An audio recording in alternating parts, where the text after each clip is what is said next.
बालुवाटार खाने यही विष्णु पौडेल मैले जग्गा फिर्ता गरे अब म चोखिए भनेर चोख्या मान्छे होइन यही कानुनको कुरा गर्नुभयो तपाईले विष्णु पौडेललाई कोही दिन कर्याप झ्याप पारादिन तपाईहरु कानुनको कुरा गर्न मिल्दैन तपाईले संविधान आर्जु राणालाई बोलाएर पढाउनुस् त यो कुर्सीमा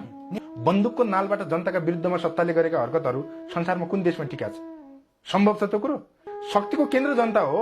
शक्तिको स्रोत जनता हो यो देशमाथि निरन्तरको लुटखसोट तपाई हामी सहेर बस्छौं राज्य हेरेर बस्छ हैन राज्य हेरेर नबस्छौं न त के गर्छ धेरैमा धेरै गोली हान्छ नि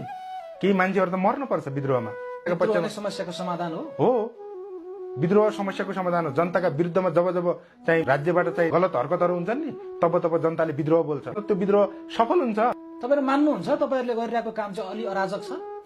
सत्ताले गरेको काम ठीक छ त सत्ताले ठीक गरे भए हामीले अराजक काम गर्न पर्छ सत्ताका नीति नियम मान्ने मनाउनेहरुले चाहिँ अराजक गतिविधि नगरे भए अलि अराजक भन्दै हिँड्नु भएको छ अराजक त यसो छ सत्ताले ठीक ढंगले जनताका पक्षमा काम गर्ने हो जनताप्रति उत्तरदायी हुने हो हैन जनताको सुख दुःखमा सत्ता पुग्ने हो भने त्यहाँ विद्रोह नै हुँदैन विद्रोह त अराजक नै देखिने हो नि त सत्ताको आँखामा सत्ताको लेन्सबाट हेर्दाखेरि त विद्रोहका विरुद्ध बन्दुक किन पर्छ कुन भन्दा अलि विपरीत भयो कानुन मैले भने नि त कुन कानुनको कुरा गरिराख्नु भएको छ संविधान छ नि देशमा तपाईले संविधान आर्जु राणालाई बोलाएर पढाउनुस् त यो कुर्सीमा